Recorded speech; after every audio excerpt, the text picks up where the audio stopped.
Program is rated PG. It contains themes and scenes which may not be suitable for very young audiences. Parental guidance is advised. Be advised that the views and opinions of the hosts and guests do not reflect those of the station.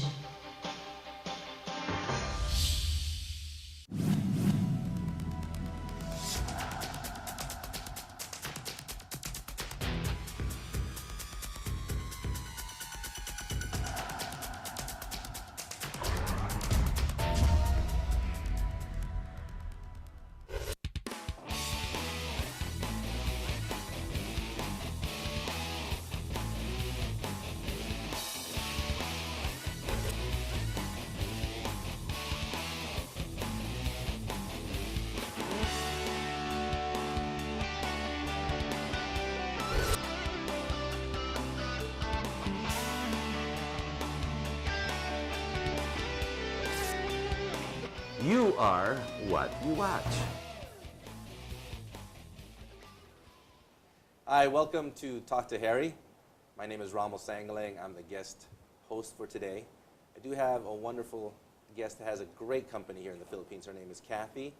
I'll let her introduce herself and her company. Hi, Romel. I am Kathy Salimbangon, and I'm a VP of Organic Incorporated. And one of our products is organic acai berry juice. Great. Yeah. I was wondering, your accent's very good.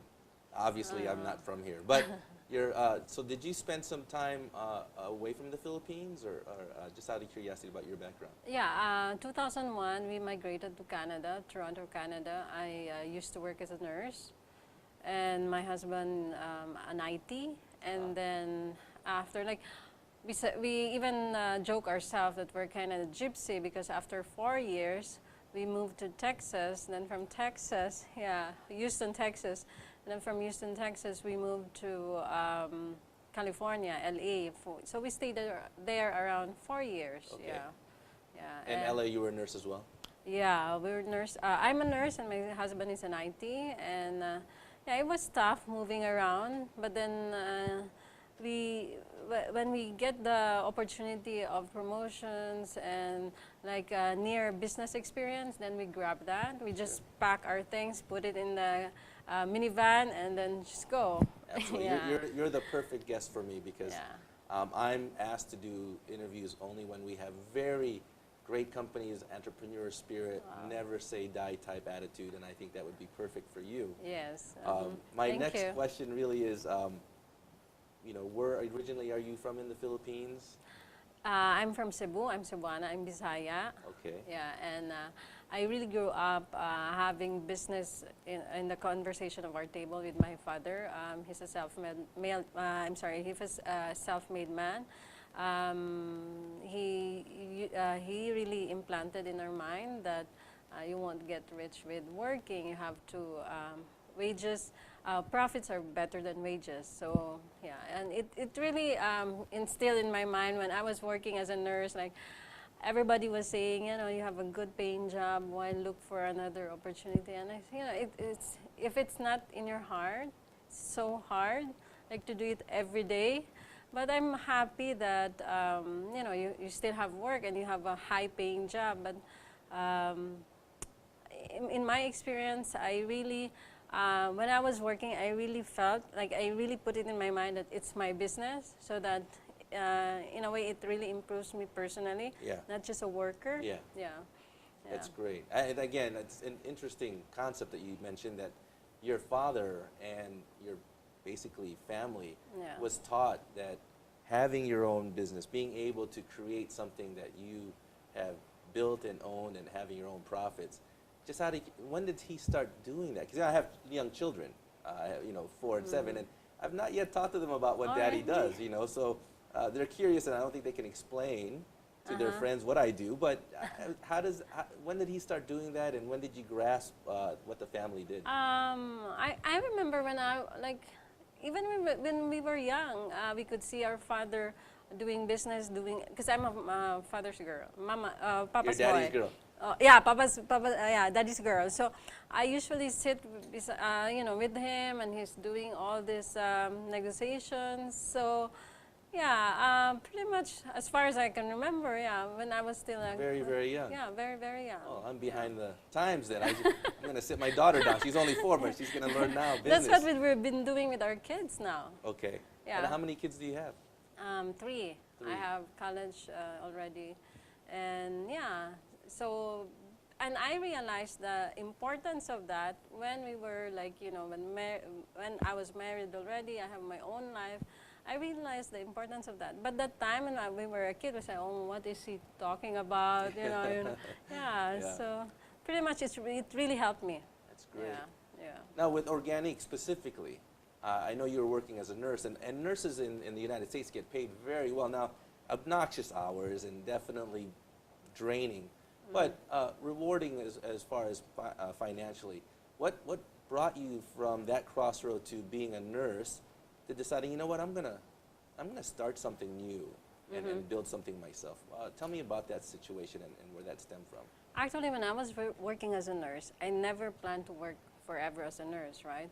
So I work in a nursing home because I want to have my own nursing home, and I work as a in a home care because I really want to have my own home care, not in the hospital because I know I'm not a doctor, so I definitely cannot run a hospital.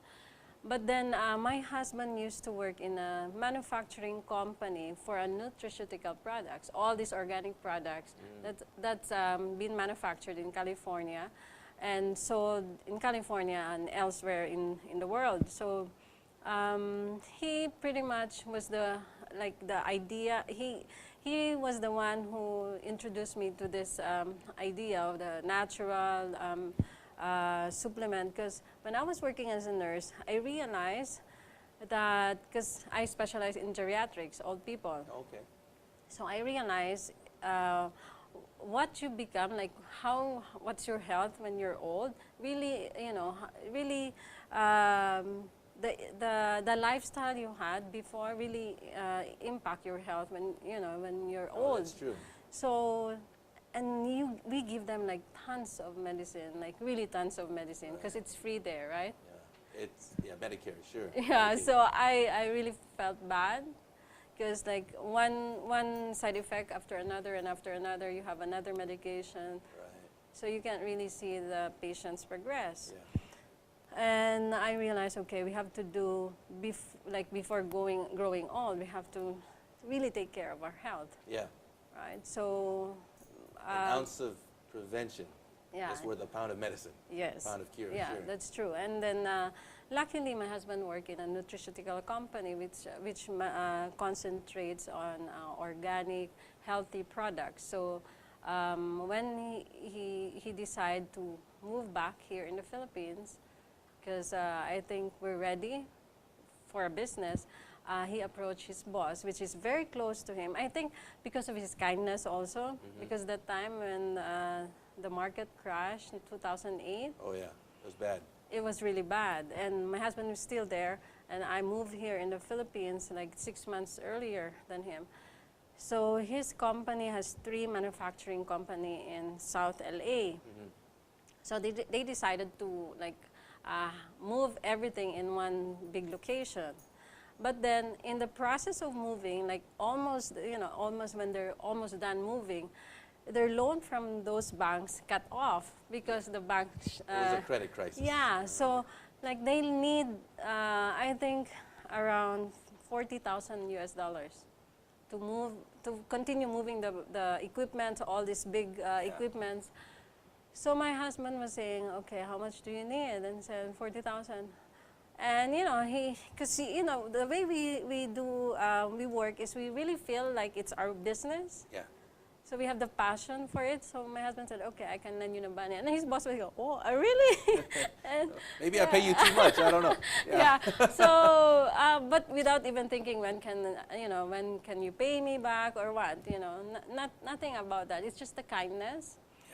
So, so yeah, he lent his boss the money, and then after we decided to have our own business, his boss offered, okay, you know, we'll make a product for you, and you don't have to pay it, you can start selling it, you know, wherever you want to go, and that's about it. That's great. Yeah. You know, you hit the two things I think entrepreneurs really have in their heart. One is the ability to communicate and have between others a transparency of kindness and commitment. Yeah. I think that's so important. And then, of course, the other one is opportunity, and timing is everything. Yeah. 2008 was bad for everybody, 30% crashing of all net worth around the world. Yes. And yet here's your husband offering $40,000 to help him keep going. Yeah. That's amazing. We'll pick up on that again. I just wanted to say that Harry is, of course, grateful for you to be on the show. I'm very grateful for you to be on the show, and we'll come back and talk to Kathy some more.